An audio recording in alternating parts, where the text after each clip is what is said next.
Vamos ler, orar e meditar nas Escrituras, para que Deus fale conosco. Vou fazer a leitura, você me acompanha, por favor, tá bom? Caminhando, Jesus viu um homem cego de nascença. E os seus discípulos perguntaram: Mestre, quem pecou, este ou seus pais, para que nascesse cego? Respondeu-lhe Jesus: Nem ele pecou, nem os seus pais, mas foi para que se manifestem nele as obras de Deus. É necessário que façamos as obras daquele que me enviou, enquanto é dia. A noite vem, quando ninguém pode trabalhar. Enquanto estou no mundo, eu sou a luz do mundo. E dito isso, cuspiu na terra, e tendo feito lodo com a saliva, aplicou aos olhos do cego, dizendo-lhe: Vai, lava-te no tanque de Siloé, que quer dizer enviado. E ele foi, lavou-se e voltou vendo. Então os vizinhos e os que dantes o conheciam de vista como mendigo perguntavam: Não é este o que está sentado pedindo esmolas? Ou estava sentado pedindo esmolas? Uns diziam: É ele, outros não, mas se parece com ele. Ele mesmo, porém, dizia: Sou eu. Perguntaram-lhe, pois: Como te foram abertos os olhos? Respondeu ele: O homem chamado Jesus fez lodo, untou-me os olhos e disse: Vai ao tanque de Siloé e lava-te. Então fui, lavei-me e estou vendo. Disseram-lhe, pois: Onde está ele? Respondeu: Não sei. Levaram, pois, aos fariseus o que dantes fora cego. E era sábado, dia em que Jesus fez o lodo e lhe abriu os olhos. Então os fariseus, por sua vez, lhe perguntaram como chegar a ver. Ao que lhes respondeu: Aplicou lodo aos meus olhos, lavei-me e estou vendo. Por isso alguns dos fariseus diziam: Este homem não é de Deus, porque não guarda o sábado. Diziam outros: Como pode um homem pecador fazer tantos sinais, ou tamanhos sinais? E houve dissensão entre eles. De novo perguntaram ao cego: Que dizes tu a respeito dele, visto que te abriu os olhos? Que é profeta, respondeu ele. Não acreditaram os judeus que ele fora cego e que agora via, enquanto não lhe chamaram os pais. E os interrogaram: É este o vosso filho, de quem dizeis que nasceu cego? Como, pois, vê agora? Então os pais responderam: Sabemos que este é o nosso filho e que nasceu cego, mas não sabemos como vê agora, ou quem lhe abriu os olhos. Também não sabemos. Perguntai a ele: idade tem? Falará de si mesmo. Isso disseram seus pais porque estavam com medo dos judeus, pois estes já haviam sentado, ou assentado, melhor dizendo, que se alguém confessasse ser Jesus o Cristo, fosse expulso da sinagoga. Por isso é que disseram os pais: Ele idade tem? Interrogai-o. Então, chamaram pela segunda vez o homem que fora cego e lhe disseram: Dá a glória a Deus, nós sabemos que este homem é pecador. E ele retrucou: Se é pecador, não sei. Uma coisa sei, eu era cego e agora vejo. Perguntaram-lhe, pois: Que te fez ele? Como te abriu os olhos? E ele lhes respondeu: Já vou-lo disse, e não atendestes. Por que quereis ouvir outra vez? Porventura quereis vós também tornar-vos seus discípulos? Então o injuriaram e disseram-lhe: Discípulo dele és tu, mas nós somos discípulos de Moisés. Sabemos que Deus falou a Moisés, mas este nem sabemos de onde é. Respondeu-lhe o homem: Nisso é de estranhar que vós não saibais de onde ele é, e contudo me abriu os olhos. Sabemos que Deus não atende a pecadores, mas pelo contrário, se alguém teme a Deus e pratica a sua vontade, a este atende. Desde que há mundo, jamais se ouviu que alguém tenha aberto os olhos a um cego de nascença. Se este homem não fosse de Deus, não poderia ter feito. Mas eles retrucaram: Tu és nascido todo em pecado e nos ensinas a nós? E o expulsaram. Ouvindo Jesus que o tinham expulsado, encontrando-o, lhe perguntaram: Crês tu no Filho do Homem? E ele respondeu e disse: Quem é, Senhor, para que eu creia nele? Então Jesus lhe disse: Já vos tem visto, ou já o tem visto, e é o que fala contigo. Então afirmou ele: Creio, Senhor, e o adorou.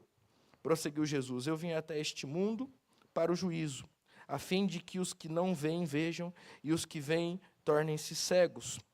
Alguns dentre os fariseus estavam perto dele e perguntaram: Acaso também nós somos cegos? Respondeu-lhe Jesus: Se fosses cegos, não teríeis pecado algum.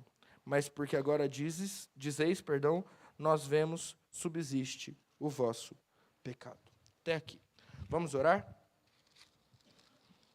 Senhor, fala aos nossos corações. Abençoa as nossas vidas, Deus, com a sua palavra.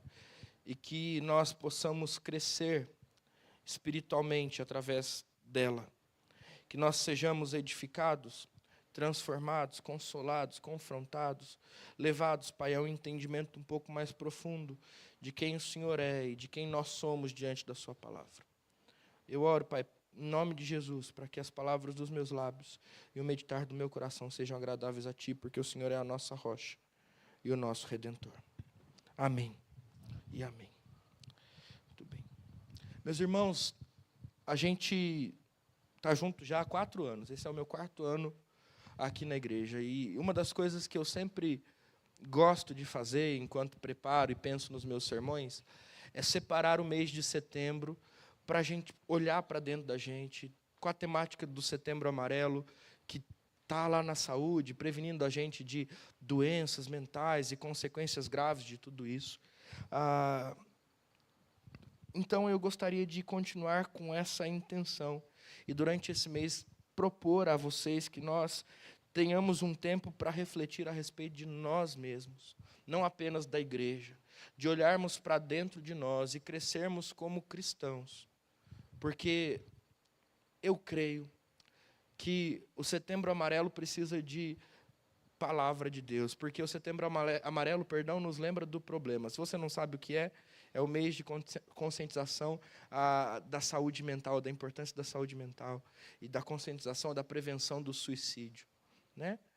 E a gente está falando sempre do problema, né? Olha, a depressão, a ansiedade, olha, as doenças todas, os transtornos, olha, a tristeza, a angústia, o suicídio, mas a gente não está falando da solução.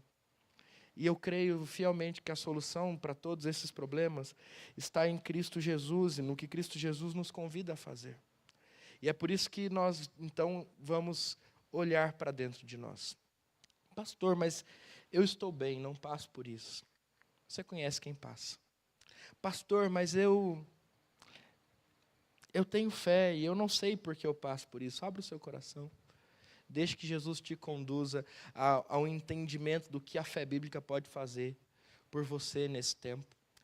Abra o seu coração e deixe Jesus falar com você, tá bom? Então, pensando nisso, a gente vai falar sobre 3 temas, né? Esse domingo, o próximo domingo, e aí nós vamos ser interrompidos, porque nós vamos receber a presença do missionário Gerson, um missionário que a igreja apoia, e no último domingo de setembro nós voltamos, falando sobre sofrimento e propósito, falamos sobre sofrimento e integridade, e falando sobre sofrimento e esperança. Então, guarda isso no seu coração, abra o seu coração, convide pessoas para estar aqui, vai ser uma bênção, tá bom? Agora, pensando no texto de hoje, no tema de hoje e no que eu tenho para a gente conversar hoje. Eu quero começar as nossas conversas entendendo ou provocando vocês para que a gente entenda que nós, muitas vezes, nos relacionamos, melhor dizendo, a partir de uma postura superficial. Nós somos superficiais demais com os nossos sentimentos, superficiais demais com os nossos traumas, superficiais demais com a nossa vida e superficiais demais com a nossa espiritualidade. Eu disse isso ano passado, eu quero usar essa ideia de novo. A gente vive usando Deus para fugir de Deus, e nisso reside a nossa superficialidade. Tá tudo bem? Tem que estar, né, irmão? Ou então, não está, mas com a graça de Deus vai ficar. Mas o que está acontecendo? Não, Deus sabe o que está acontecendo. E ninguém mais precisa saber. Não, mas eu posso te ajudar? Não, Deus já está me ajudando. Não, mas eu queria orar por você. Não, Deus sabe o que eu estou passando. A gente é superficial demais, a gente usa Deus para fugir de Deus, a gente usa Deus para fugir do convívio da igreja, a gente usa essa ideia desse Deus todo-poderoso que nos vê e nos contempla, essa ideia maravilhosa das Escrituras, mas simplesmente para não sermos vistos e contemplados pelos outros. A gente não sabe abrir o nosso coração. A gente não sabe admitir que a gente não está conseguindo lidar com novos problemas que surgiram esse ano. Mas a gente também não sabe abrir o nosso coração e dizer que a gente não consegue, há muito tempo, lidar com antigos problemas ou antigos traumas que a gente carrega na nossa vida. A gente não tem coragem de dizer que não está tudo bem com o nosso casamento, e a gente está arrastando esse peso nas costas por muito tempo, e a gente está carregando isso de um jeito que está sufocando a gente. A gente também não consegue admitir que os nossos filhos fugiram do nosso controle, e que a gente já não sabe mais o que fazer com eles. E, de novo, isso vai gerando angústias, ansiedades, tristezas, que muitas vezes são conhecidas apenas por Deus e pelo nosso travesseiro. Porque quando alguém pergunta, a gente superficialmente diz, não está tudo bem, mas Deus é soberano, né? E aí o presbiteriano é fogo, porque o presbiteriano conhece doutrina. E aí ele vai dizer, mas Deus é soberano, Ele sabe de todas as coisas. Ele tem o melhor, né, pastor? Mas você não quer conversar? Não. Posso tentar alguma coisa? Não, pastor. Deixa comigo. E dentro dessa superficialidade, tem um pastor lá em Brasília, o pastor Ricardo Barbosa, muito importante dentro da nossa denominação, que uma vez disse que nós manifestamos essa superficialidade nos nossos relacionamentos e na nossa vida de pelo menos 3 maneiras. A primeira é a lógica do pragmatismo. Então, a gente sofre porque na nossa cabeça, se uma coisa é boa, santa, se a gente faz o certo, as coisas vão dar certo. E por outro lado, se as coisas dão errada, hoje está difícil, tá? Me perdoe. Se as coisas dão errado, sem S, ok? É porque nós fizemos errado. Está vendo o peso? Estou sentindo aqui. Mas por que que o seu casamento está ruim? Porque a culpa é minha, pastor. Pode ser, pode não ser. Mas por que que os seus filhos desviaram? Pastor, porque eu fiz muita coisa errada. Mas por que que você perdeu o seu emprego? Pastor, porque eu devo ser um péssimo profissional. Mas por que que você está triste, deprimido, angustiado? Por que que você vive ansioso? Pastor, porque eu devo estar em pecado. Quantas vezes e quantas igrejas não ensinam essa lógica pragmática, superficial, pobre, perdão, eu ia dizer podre também, que faz a gente olhar para a vida como o fruto das nossas ações, e tão somente como o fruto das nossas ações. Eu estou dizendo do lado negativo, mas a gente precisa tomar cuidado com o lado positivo, porque quem vive dizendo assim, bom, sabe por que que eu sou abençoado? Porque eu faço tudo certo.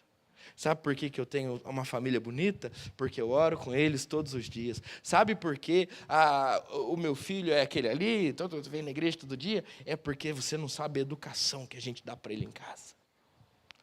Corre sérios riscos de que quando alguma coisa der errado dentro da sua casa, vá sentir essa mesma culpa que vem dessa superficialidade de pensar a vida dentro dessa lógica pragmática. Dá certo porque a gente faz certo, deu errado porque a gente fez errado. Outra maneira da gente enxergar a vida superficialmente é olhar para a vida a partir da ideia do utilitarismo, o Ricardo Barbosa vai dizer. É a ideia de que eu tenho valor enquanto eu sou útil. Mas a partir do momento em que eu não tenho mais utilidade, eu não presto para nada, eu não tenho valor. E aí isso faz com que a gente viva ressentido. Isso faz com que a gente viva frustrado. Isso faz com que a gente viva de uma maneira que me parece que o meu valor está agora na minha produtividade. Então, de novo, né, eu estou numa boa fase da minha vida. As coisas estão não indo bem, mas eu estou fazendo muita coisa. Logo, eu estou me sentindo muito bem.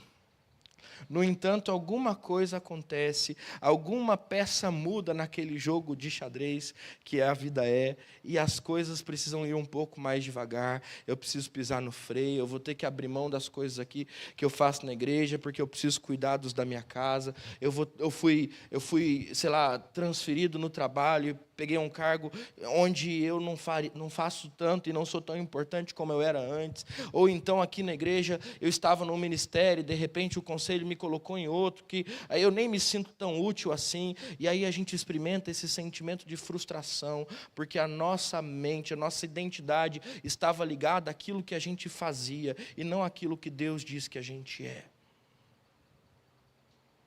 E aí a gente fica triste. E aí a gente fica achando que a gente não é importante, não é precioso, que a gente não tem valor, porque a gente criou uma ideia superficial de que a gente valeria alguma coisa enquanto a gente estivesse fazendo alguma coisa. Por fim, o Ricardo Barbosa fala da ideia do consumismo como outra prática superficial da nossa existência. Então, eu tenho algum valor e eu sou alguma coisa e estou feliz enquanto eu consigo acumular posses. E o que vai resolver os problemas e as dores da minha vida são as coisas que eu posso comprar. E aí, eu vou só abrir um parênteses, porque às vezes a gente é crente, não sofre disso, né? Aquela ideia de que um acampamento vai resolver a minha vida. Eu vou para o acampamento, pastor, porque o acampamento ele vai ser muito bom, eu preciso me apegar com Deus. Lá em Minas, uns diziam isso, né? Preciso me apegar com Deus, então eu vou para o acampamento, porque quando eu pagar o acampamento e eu for nesse acampamento, eu consumo, né? E aí, agora eu vou experimentar algo que eu não experimento aqui nesse ambiente da igreja, porque lá no acampamento tem uma bênção especial. Tem um negócio diferente, e aí eu vou ser transformado. Né? Aquela ideia do, não, mas a gente precisa de um encontro de casais para melhorar o nosso casamento. Não precisa ser comprar as coisas, pode ser pagar um congresso. Pode ser investir em mais um livro que você está lendo para resolver um problema que está no seu coração e não na sua mente. Pode ser, agora sim, tapar o buraco da existência que tem no seu coração com compras e mais compras e mais compras, experiências e mais experiências, que o seu dinheiro é capaz de pagar, mas que não resolve o seu problema. E aí, quando a gente vive pela lógica pragmática, dá certo porque eu faço certo. Utilitarista, eu valho o quanto eu faço. Ou consumista, a solução está nas coisas que eu posso acumular. A gente sempre vai experimentar sofrimento. Por quê? Dá certo quando eu faço certo. Você consegue acertar sempre? Eu valho o quanto eu faço. Você vai ter essa energia, esse tempo e essa disponibilidade para sempre? Meu dinheiro é capaz de comprar a solução para os meus problemas. Deixa comigo, eu resolvo. Se precisar, vou ser o pai do Cris, lá do Todo Mundo Odeia o Cris. 3 empregos para pagar todas as contas. Tem hora que o dinheiro não é suficiente. E o que a gente colhe de tudo isso é dor e sofrimento. O que todas essas 3 linhas têm em comum? Elas estão centradas no homem. E aqui talvez a gente já tenha uma primeira aplicação extremamente importante para nós. De onde vem tanto sofrimento da humanidade? Vem desse olharmos para nós mesmos e encontrarmos em nós mesmos o sustentáculo da nossa vida. De onde vem esse nosso cansaço? De onde vem essa nossa angústia? De onde vem essa nossa ansiedade? Vem da fé que nós depositamos não em Deus, mas em nós. Achando que enquanto nós estivermos aqui, as coisas vão dar certo. Achando que enquanto nós estivermos em casa, nossa família está em pé. Achando que enquanto nós estivermos fazendo, Deus está se agradando da gente. Achando que enquanto a gente puder comprar, as coisas vão estar bem. A gente está em pecado. E a gente está constantemente em pecado. Porque volta e meia, a gente tira os nossos olhos de Deus e a gente coloca os nossos olhos na gente. E a fé que precisa ser depositada em Deus está sendo depositada em mim. E aí eu vou adoecer. E aí eu vou sofrer, aí eu vou viver angústia, ansiedade, aí eu vou me enclausurar, porque as coisas não vão dar certo. E não vão dar certo não é porque você está fazendo errado, não. Não vão dar certo porque as coisas nem sempre dão certo, a vida é essa. Nem sempre tudo está debaixo do nosso controle. Na verdade, nada está debaixo do nosso controle. E aí a gente vai ser convidado por Deus a olhar para outro lugar, que não a gente mesmo. Quando eu olho para o texto que a gente leu, eu vejo 3 convites de Jesus para nós. Primeiro, o convite de nós tirarmos os olhos de nós para irmos do pragmatismo ao propósito de Deus. O verso de número... meu Deus, eu não marquei, mas está aqui, 3, 2. Revela uma pergunta dos discípulos. Mestre, quem pecou?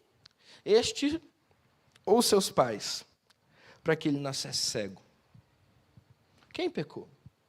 Olha a lógica pragmática. Quem fez errado para dar errado?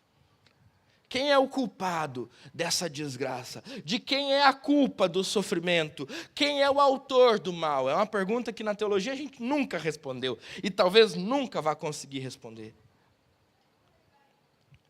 Não obstante, é uma pergunta que todo homem constantemente procura resposta para ela. Quem é o autor do mal? Quem foi que criou toda a maldade? Foi Deus, então ele não é todo bondoso? Ou foi o diabo e Deus foi pego de surpresa, então Deus não é todo poderoso? Alguns vão dizer, nem Deus, nem o diabo, Deus criou o mundo e o deixou solto, e o mal é uma experiência humana. A verdade é que, biblicamente, essa pergunta, quem é o autor do mal, por que este homem está cego, por que as coisas deram errado na nossa vida, pouco nos importam. É exatamente essa ideia que Jesus está ensinando aos seus discípulos à medida em que ele responde essa pergunta. Mestre, quem pecou, ele ou seus pais, para que ele nascesse assim? E Jesus diz, pouco importa, nem ele pecou, nem os seus pais pecaram, mas foi para que se manifestassem nele, ou manifestem nele, as obras de Deus. Eu quero te lembrar do texto que a gente começou o nosso culto com ele, Romanos 11, 33 a 36. Ó profundidade das riquezas, tanto da sabedoria quanto do conhecimento de Deus. Quem pode sondar os seus caminhos, ou sua mente? Quem pode, quão inescrutáveis são os seus caminhos, né? E aí o texto continua dizendo, quem, pois, conheceu a mente do Senhor? Ou quem foi o seu conselheiro, ou quem primeiro deu a ele para que pudesse agora ser restituído de alguma coisa. Esse texto, meus irmãos, nos leva para um entendimento de que nós, muitas vezes, não vamos conseguir explicar os propósitos de Deus. Que muitas vezes o que acontece na nossa vida, os caminhos que Deus escolheu para nós, para que nós andássemos por eles nunca ou nem sempre serão entendidos por nós. Nós não somos capazes de conhecer a mente do Senhor. Muitas vezes essa lógica pragmática, racional, de A mais B, A ser igual a C, ou de dar certo porque eu fiz certo, ela foge da nossa realidade, porque os nossos propósitos e a maneira como nós vivemos as nossas vidas, elas não dão conta da mente de Deus. E muitas vezes os propósitos de Deus, eles são muito mais profundos do que essa lógica pragmática que nós insistimos em seguir. Mas, pastor, por que deu errado? Mas, pastor, por que está dando errado? Mas, pastor, por que nasceu cego? Mas por que o diagnóstico, pastor? Mas por que essa doença? Mas, pastor, por que o médico falou que eu estou com depressão e eu vou ter que tomar medicamento e eu vou ter que fazer terapia? Pastor, eu nunca pequei tanto assim para viver isso. Onde que eu errei, pastor? Onde que eu errei com os meus filhos, pastor? Onde que eu errei no meu casamento? Onde que eu errei? Por que eu estou sentindo tudo isso? E aí Jesus está dizendo assim, para de perguntar onde foi que você errou? E entenda que as coisas não acontecem porque um pecou ou outro pecou, mas elas acontecem para que as obras de Deus sejam manifestas. Entenda, por exemplo, como outro texto que a gente leu, Jeremias 29, versículo 11, que os caminhos do Senhor, os pensamentos do Senhor, são mais altos que os nossos, e são pensamentos de paz e não de mal. Entenda que por mais que nós não consigamos descrever a anatomia do nosso sentimento e do nosso sofrimento, que nós não consigamos construir a genealogia dele, dizendo, olha, a minha dor vem disso, que por sua vez vem disso, que por sua vez vem disso. Tudo que a gente vai fazer quando a gente vai investigar a nossa dor é teoria.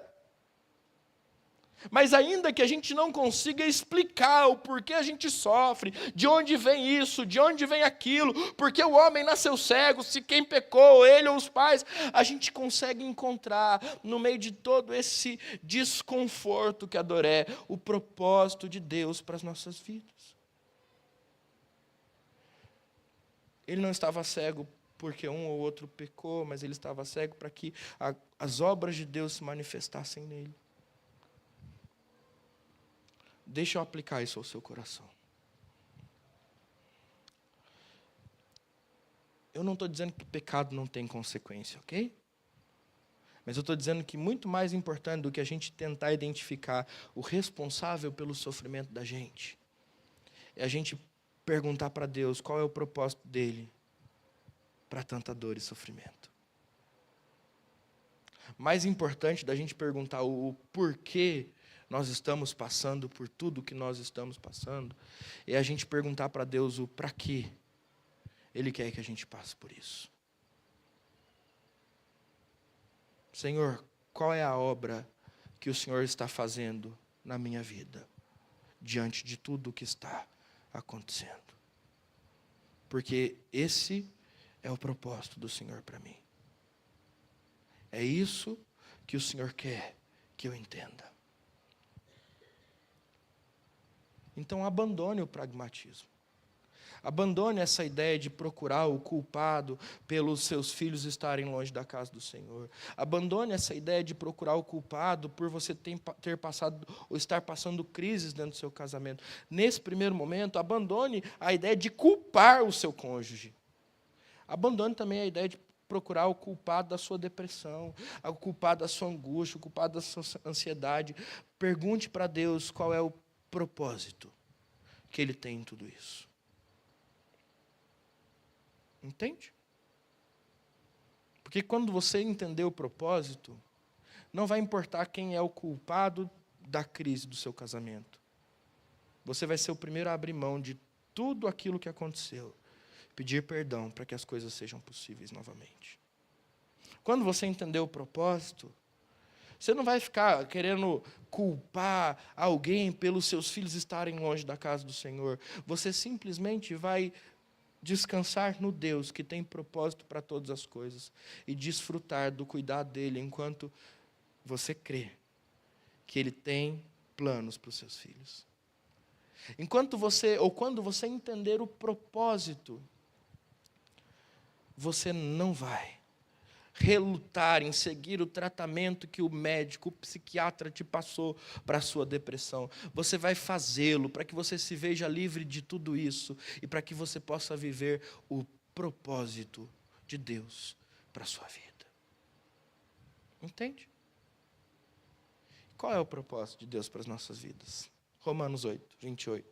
Todas as coisas cooperam para o bem daqueles que amam a Deus, e daqueles que são chamados segundo o seu propósito. Qual é o propósito de Deus? Romanos 29. Porque todos aqueles que Ele predestinou, Ele chamou para serem feitos à imagem do seu Filho Jesus. Este é o propósito de Deus para as nossas vidas. Fazer-nos cada vez mais parecidos com Jesus. Então, esse primeiro ponto termina onde?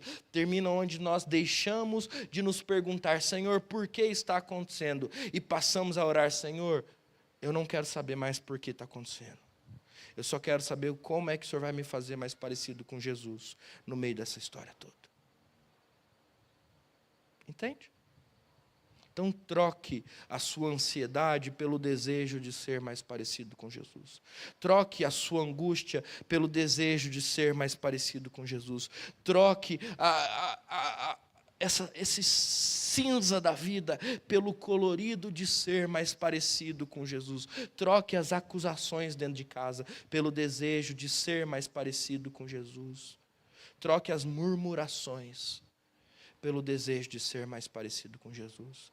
Porque Deus está nos levando do pragmatismo ao propósito que Ele tem para as nossas vidas, a saber, sermos mais parecidos com Jesus.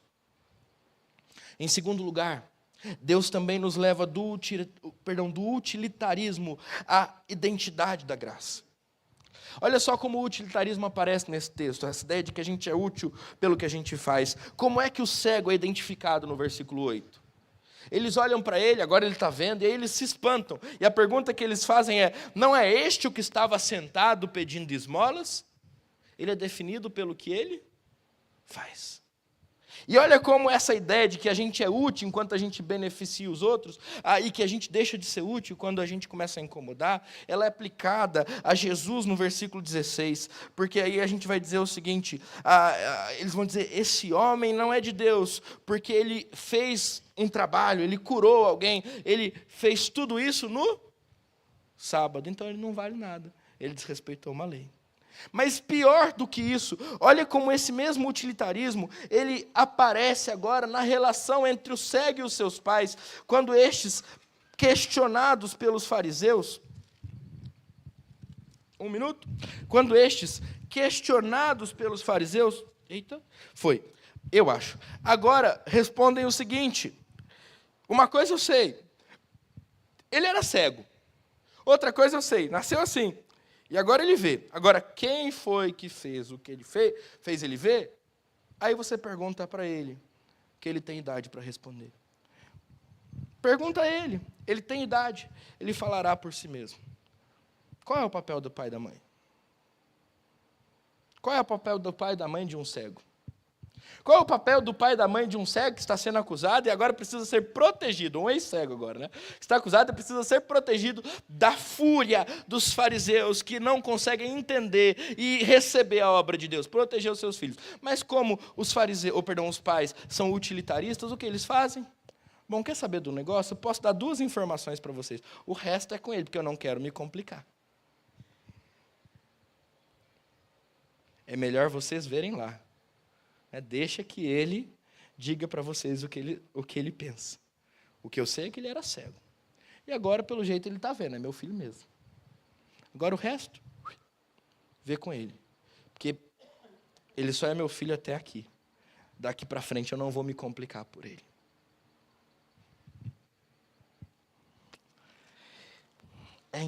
Meu Deus, o vento aqui está forte, né? Mas aí eu estou naquele dilema, que se eu desligo o ventilador, eu derreto. E se eu não desligo, eu fico caçando a folha aqui. Então, vamos lá com paciência, a gente chega lá.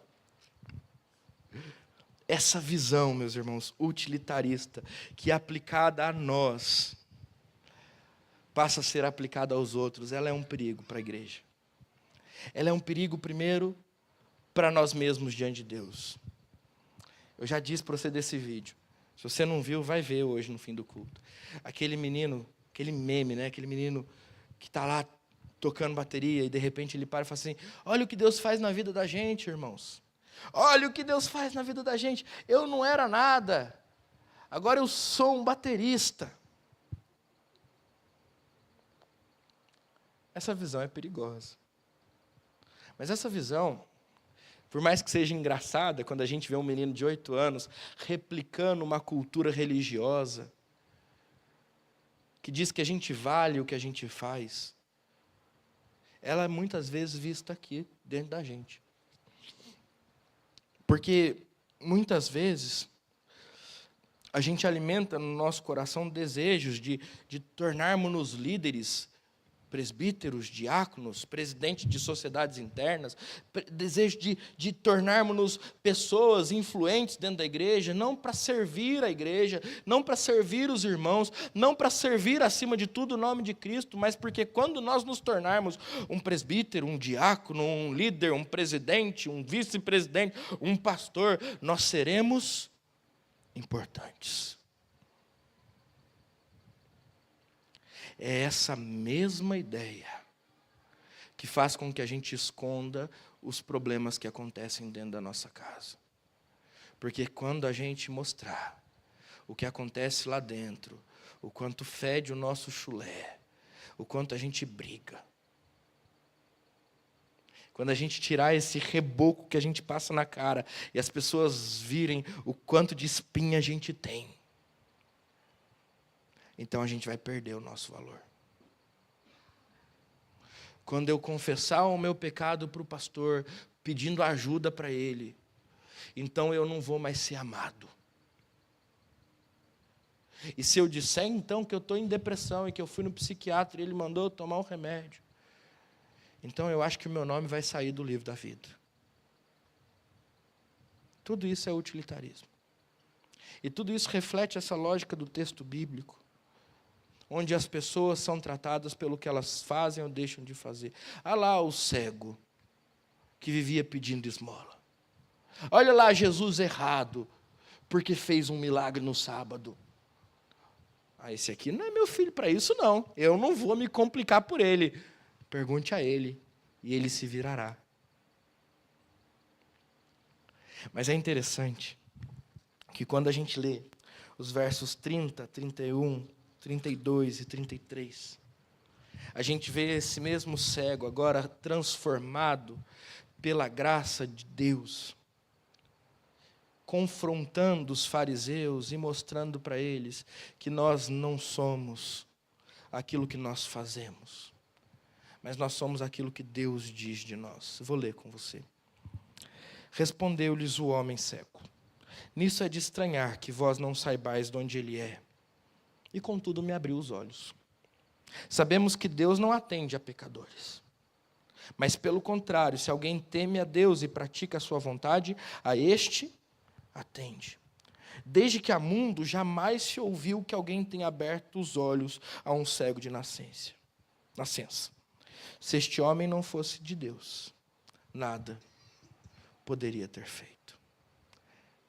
Enquanto os fariseus olham para o cego e dizem: esse é aquele mendigo que vivia pedindo esmola. E eles olham para Jesus e dizem: este é um transgressor da lei, que está fazendo tudo errado. Enquanto os pais olham para o filho dizendo: esse aqui não me é mais útil. Pergunta para ele que se vire. Aquele homem que foi curado se coloca diante dos seus acusadores e diz o seguinte a respeito de Jesus: este homem teme a Deus. Ele é um homem de Deus. Porque se ele não fosse um homem de Deus, ele não faria o que ele fez. E com isso, o cego, usado por Deus, nos ensina que nós precisamos olhar muito menos para aquilo que nós fazemos e muito mais para aquilo que nós somos. O cego não está preocupado com o milagre que Jesus fez, em explicar como ele fez, ou em explicar por que ele fez. Ele está preocupado em defender a identidade de Jesus, e ele diz: esse homem é um homem que teme a Deus. Esse homem é um homem que vem da parte de Deus, porque se ele não fosse, ele não faria. Mudou a lógica, não mudou? O utilitarismo diz: se eu não fizer, eu não sou. E o Senhor Jesus diz: se eu não sou, eu não farei. Às vezes a gente se preocupa demais com o que a gente faz, ou com o que parece que a gente faz. E a gente se esquece de se preocupar com o que a gente é. Vou explicar como é que isso acontece. A gente vem para a igreja. E aqui, tá vendo? Eu não consigo nem fechar meu terno. E aqui a gente está preocupado demais com o que está parecendo para os outros que a gente faz. Então a gente mede as palavras. E a gente trata bem a esposa. E a gente trata bem os filhos. E aí a gente está chorando a semana inteira, mas aqui a gente bota um sorriso no rosto, a gente bota um reboco na cara, a gente faz acontecer, porque a gente está preocupado em mostrar quem a gente é através do que a gente faz. Mas Jesus quer inverter essa nossa prática e dizer o seguinte para nós: vocês são. E é porque vocês são que vocês podem fazer. Então eu explico. Não é porque você é um filho de Deus que você pode tratar mal a sua esposa. Mas se você é um filho de Deus, você vai tratar como ela. Bem, você não vai precisar preocupar em fingir. Porque você vai tratá-la bem. O mesmo vale para os seus filhos. Entende que a gente não precisa fingir e forçar para fazer. A gente só precisa ser. A gente só precisa se entregar a Deus para que Deus nos domine e para que nós sejamos verdadeiramente filhos de Deus, porque daí a gente vai arrancar esse peso das nossas costas de fingir para todo mundo, de fingir aqui na igreja, de fingir nos encontros dos nossos amigos, de sustentar uma imagem falsa do que nós não somos, mas que queremos ser, logo fazemos. Deus está dizendo: se você não faz como deveria fazer, entregue-se a mim e seja um filho amado, porque daí você vai passar a fazer. Mas isso também muda a maneira como nós lidamos com o nosso sofrimento, porque eu não preciso mais esconder o meu sofrimento. Eu sou um filho amado de Deus. E como um filho amado de Deus, às vezes eu passo por momentos de luta, e quando eu passo por momentos de luta, eu posso chorar. Mesmo e muito melhor chorar na frente dos meus irmãos. Eu posso abrir o meu coração, eu posso chamar um presbítero querido, eu posso chamar o pastor, eu posso chamar um irmão experimentado na fé e dizer: ora por mim, porque eu não estou bem, ora pelo meu casamento, porque as coisas lá em casa não estão bem, ore pelos meus filhos, porque as coisas não caminham bem, e nada vai mudar a respeito de quem eu sou, porque eu sou um filho amado de Deus. Porque eu sou, e o que eu sou está guardado em Cristo. O meu novo nome, o que eu vou receber quando Jesus me buscar, está guardado em Cristo. E nada vai mudar. Eu não preciso fazer para ser. Eu faço baseado naquilo que Deus diz que eu sou. Eu faço baseado no amor de Deus que não muda por mim. Então eu posso abrir o meu coração. E da mesma maneira que Jesus faz o milagre, porque Ele é um homem temente a Deus, e porque Ele é um homem que vem da parte de Deus, nós podemos abrir os nossos corações, porque nós somos filhos amados de Deus. Chamados em Jesus. Predestinados antes da fundação do mundo pelo próprio Deus. Nosso nome foi escrito no livro da vida antes que o mundo houvesse. Antes que nós nascêssemos, antes que nós cometêssemos o nosso primeiro pecado, nosso pecado já era conhecido de Deus, já tinha sido perdoado naquela maldita cruz. Amém? Então abra o seu coração, admita as suas fraquezas, peça ajuda e mostre quem você é de verdade. Porque nada vai mudar o amor que Deus tem por você. Nem mesmo as suas angústias mais profundas. Deus está nos levando do utilitarismo à identidade que a graça nos traz. Por fim, e eu termino, Deus está nos levando do consumismo a um relacionamento profundo com Ele. O texto termina com Jesus agora se aproximando daquele cego. E Jesus, perceba, já tinha resolvido o problema dele, né? O cego já tinha ido no mercado, comprado o remédio para a cura da sua cegueira, e ele já estava bem. Mas Jesus tinha mais para ele. E aí o verso 35 diz: ouvindo Jesus que o tinham expulsado, encontrando-lhe, perguntaram: crês tu no Filho do Homem? E aí o cego responde: quem é, Senhor, para que eu nele creia? Então Jesus lhe diz: já o tens visto, e é este que fala contigo. Então o cego afirma: eu creio, Senhor. E logo em seguida o adora. Se Jesus estivesse interessado apenas em curar o cego, ele teria ido embora e não voltaria mais. No entanto, Jesus está interessado no coração do cego. Ele está interessado na alma do cego. E aí, quando eu digo alma, eu preciso tomar um cuidado, porque hoje alma é um negócio que está separado do corpo, né? Então, vamos lá. Ele está interessado no cego como um todo. E ele olha para o cego não apenas como alguém que tem uma necessidade, mas como alguém que ele ama, escolhido por Deus, e que ele deseja ter perto de si. O cego é expulso da sinagoga, isso é muito sério. Ele não pode mais entrar naquele lugar. Foi considerado um homem que blasfemou contra Deus, porque ele defendeu Jesus. E no momento em que ele é expulso da sinagoga, ele é acolhido por Deus. E ele é levado à fé verdadeira e à adoração verdadeira. Deus não quer apenas resolver os nossos problemas pelos quais nós choramos. Deus deseja que através deles nós sejamos levados a uma vida de adoração e fé. Deus quer nos levar da lógica do consumo para um relacionamento com Ele. Deus não quer ouvir as nossas orações dizendo: Senhor, por favor, resolve esse meu problema. Eu estou aqui porque, olha, essa semana eu tenho uma prova difícil na faculdade e eu quero pedir a bênção do Senhor. Ou então eu estou aqui porque na semana que passou eu fui tão atribulado que eu quero que o Senhor me abençoe e que eu quero que o Senhor me fortaleça. Ou então eu estou aqui para que o Senhor sopre sobre mim, eu vou usar uns termos esquisitos aqui, mas sopre sobre mim uma unção e eu seja levado a uma promoção no meu emprego. Eu estou aqui para prosperar, Senhor. Eu estou aqui para ser curado. Deus não é esse Deus, dono de mercado, que nos serve nas nossas necessidades. E Ele não deseja estabelecer conosco uma relação de consumo.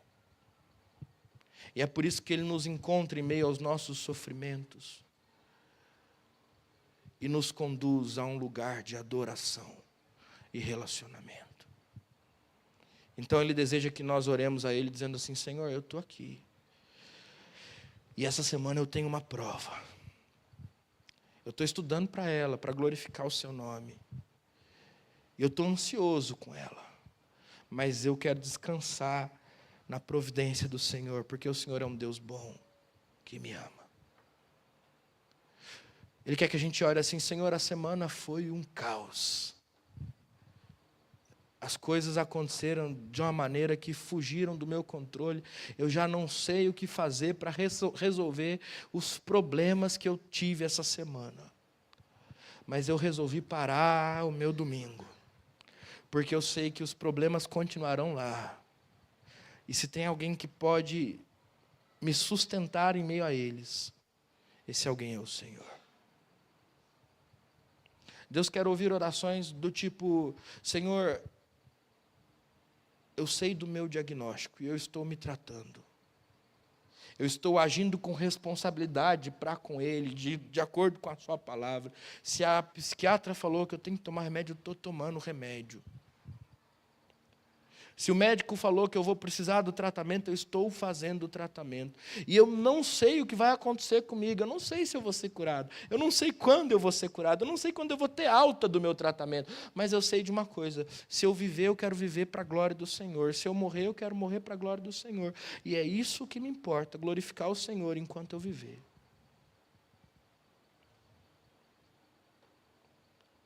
Porque Deus quer muito mais do que resolver os nossos problemas numa relação de consumo. Ele quer ser conhecido por nós numa relação de intimidade.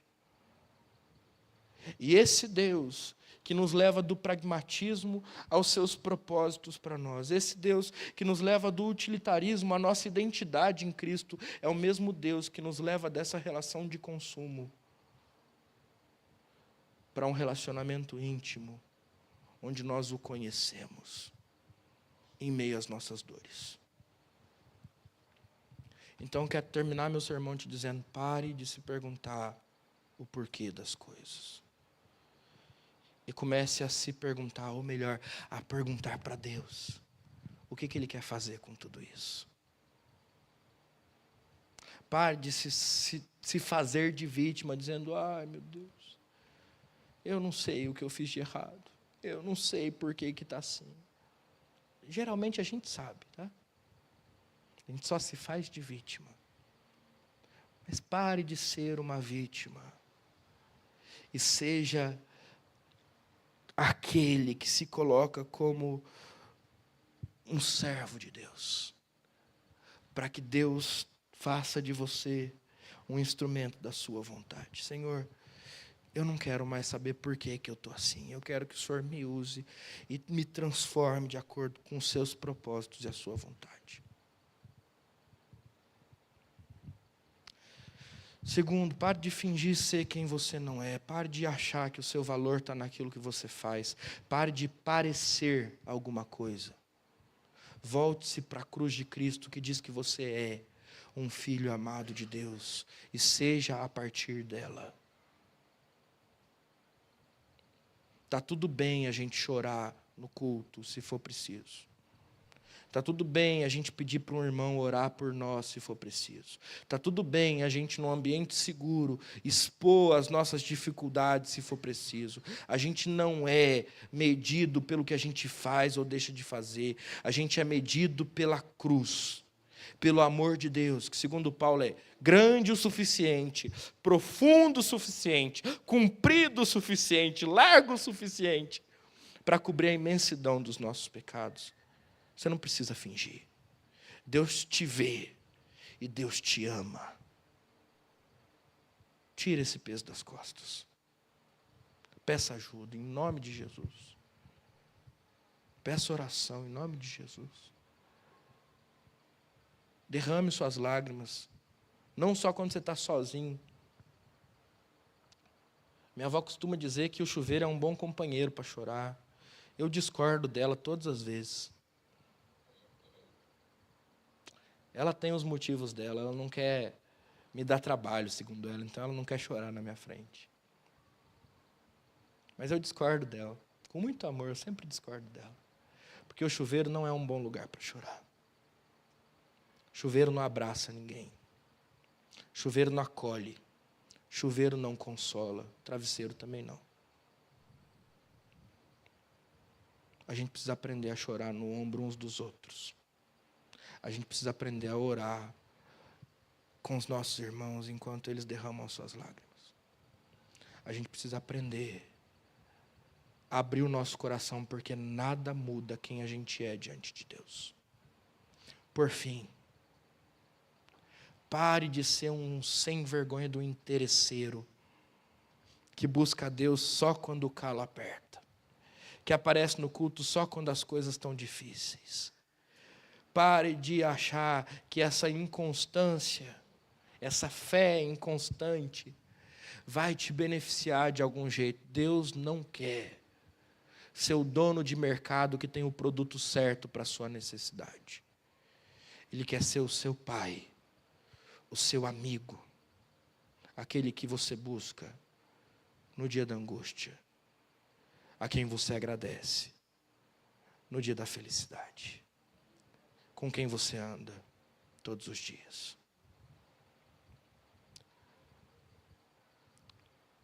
Se a gente entende isso, a gente também entende que, ainda que a gente ande pelo vale da sombra e da morte, a gente não vai temer, mesmo que não der para correr na igreja, porque Deus está conosco.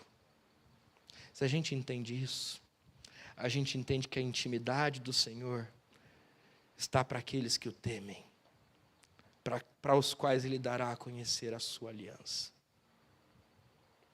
Então não importa. E eu vou dizer isso com muito carinho e temor no coração, tá bom? Você é importante, sua dor é importante, mas no fim das contas, não importa. Não importa se o sofrimento vai continuar ou se ele vai passar. Se eu estou diante de Deus, na presença de Deus, se Deus está comigo, se eu sinto o seu abraço, se a sua palavra me conforta, se a sua palavra me consola, se a sua palavra me orienta, se ela me anima, eu tenho fôlego para continuar sofrendo, se assim Ele quiser. Eu tenho ânimo e eu tenho paz, ainda que eu esteja triste.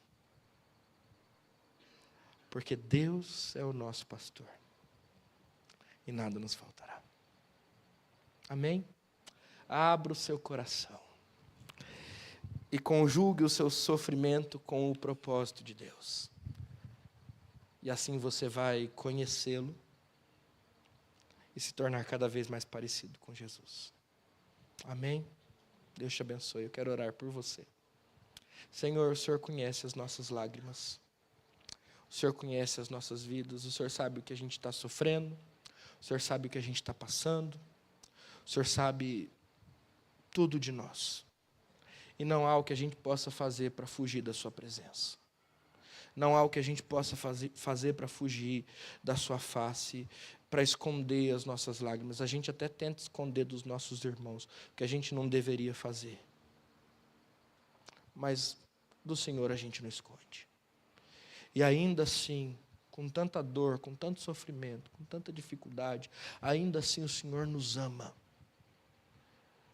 E ainda assim o Senhor nos diz que somos filhos amados do Senhor, adotados em Cristo Jesus, habitados pelo seu Santo Espírito, redimidos pelo sangue do Cordeiro, como lembramos nessa noite. O Senhor é um Deus bondoso. O Senhor é um Deus poderoso. E o Senhor é um Deus que, mesmo em meio ao nosso sofrimento, deseja estar conosco. Mesmo em meio à nossa dor, deseja nos acolher na sua presença. Mesmo em meio a tudo aquilo que nós passamos, mais do que nos dar soluções para aquilo que nós enfrentamos, o Senhor deseja estar conosco em meio a tudo que passamos, Pai. Portanto, Deus, em nome de Jesus, nós queremos ouvir o Teu Espírito Santo falando a nós nesse momento, o quanto somos amados por Ti. Mesmo com as nossas dificuldades, lutas, dores, sentimentos, diagnósticos, fala aos nossos corações. Atesta os nossos corações, lembra os nossos corações dessa verdade. Em nome de Jesus, Deus, sabedores desta verdade, nós também queremos agora descansar na sua presença santa. Oh Pai, em nome de Jesus, que nesse momento o Senhor traga à mente dos meus irmãos a certeza de que eles repousam na presença do Senhor, independente do que lhes aconteça.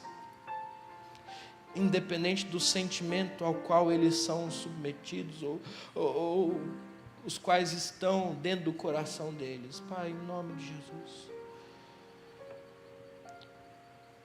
mostre-os, Deus, que eles não estão desacompanhados, mas que o maior desejo do Senhor é passar por isso com cada um deles, acompanhando-os, livrando-os do mal, e cumprindo sobre eles e neles os seus propósitos eternos. Em nome de Jesus, Pai. E para a glória de Jesus. Amém. E agora, irmãos, que a graça do Senhor Jesus, o amor terno do Deus Pai, as consolações e a presença do Espírito Santo estejam sobre vocês. E sobre vocês permaneçam hoje e sempre. Amém e amém. Amém.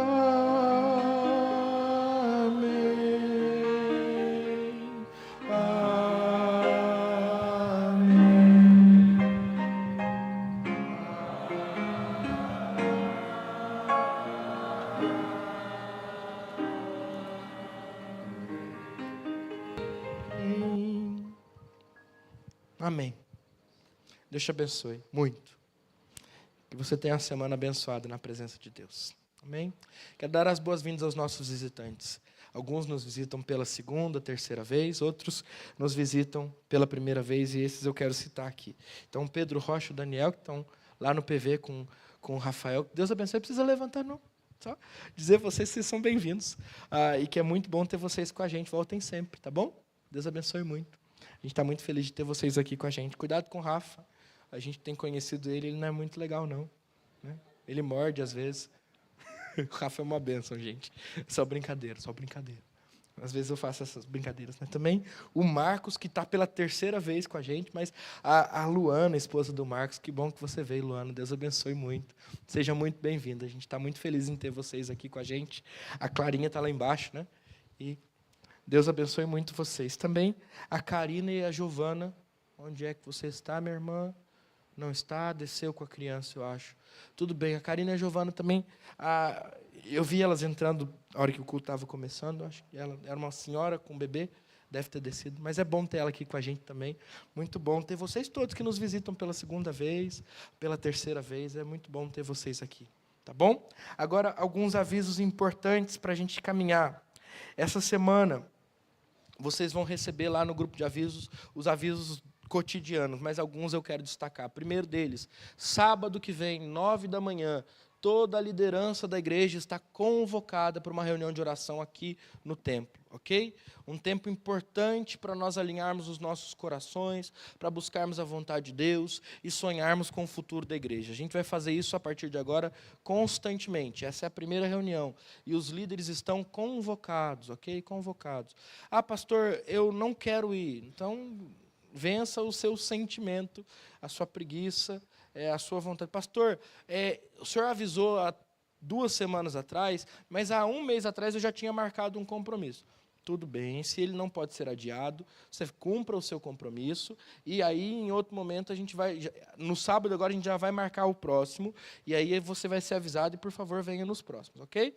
Importante a gente estar junto, porque esse é um momento muito importante da igreja. É um momento em que a igreja está crescendo, a gente está mudando muita coisa. Uma coisa é ser uma igreja com 80 membros, outra coisa é ser uma igreja com 150 membros, e isso tudo vai acontecendo, né? Faz 4 anos que a gente está aqui e a gente viu a igreja sair de 60 pessoas no culto para ter 130 pessoas no culto, hall de membros 80, para chegar, se Deus quiser, no fim do ano, a 140, e isso é uma bênção, né?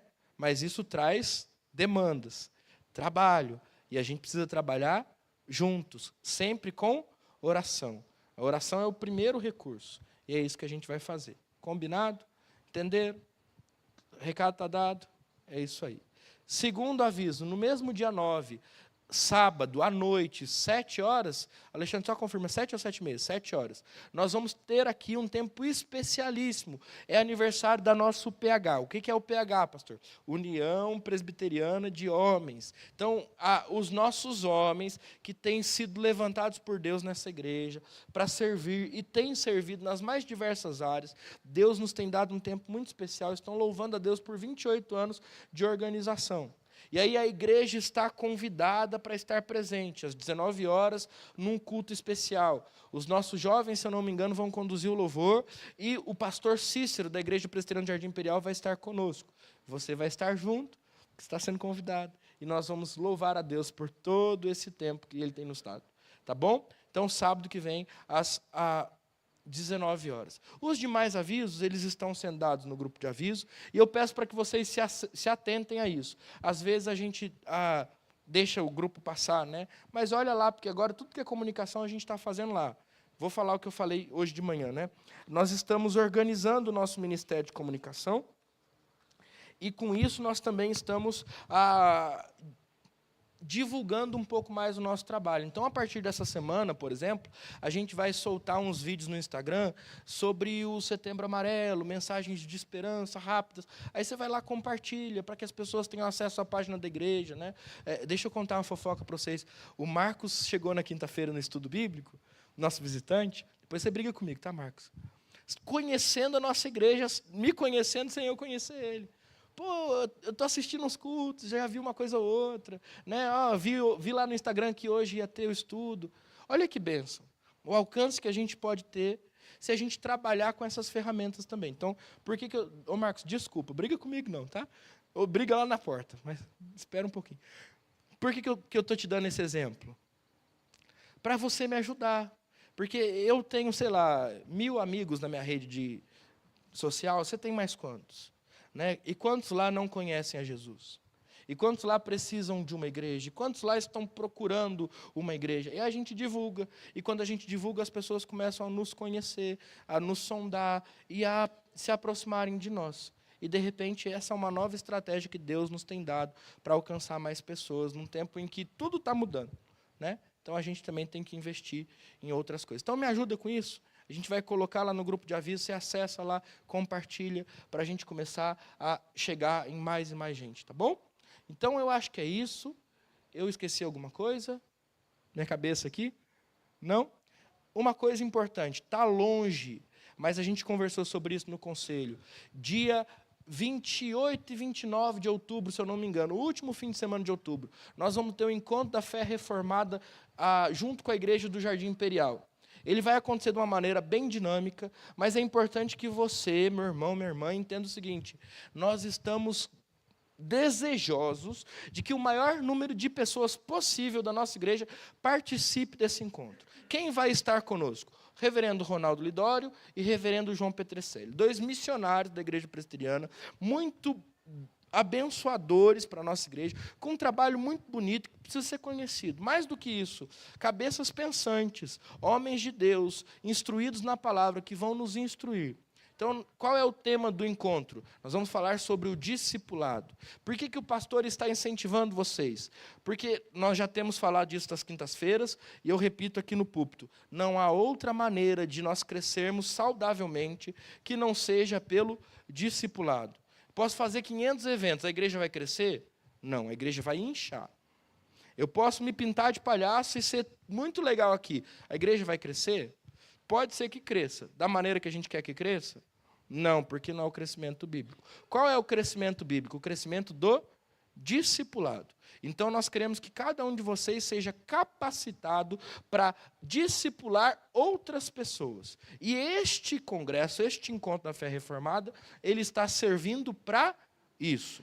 Então, a gente também vai colocar lá no grupo de avisos, você vai poder fazer a sua inscrição. Se você não souber como fazer a sua inscrição, a partir de semana que vem, a gente vai pegar uns jovens com celular e vai botar eles disponíveis para fazer a sua inscrição, e aí a gente vai poder ir lá para a Igreja Jardim Imperial. Também vai acontecer uma parte desse congresso aqui, o reverendo João Petrecelli vai passar o domingo com a gente, e a gente vai poder ser abençoado nisso, tá bom? Combinado assim? Guarda essa data, prepara o seu coração e daqui a pouco a gente vai ter mais informações sobre tudo isso. Tá bom? Deus abençoe vocês então. Espero vocês na porta para cumprimentá-los mais uma vez.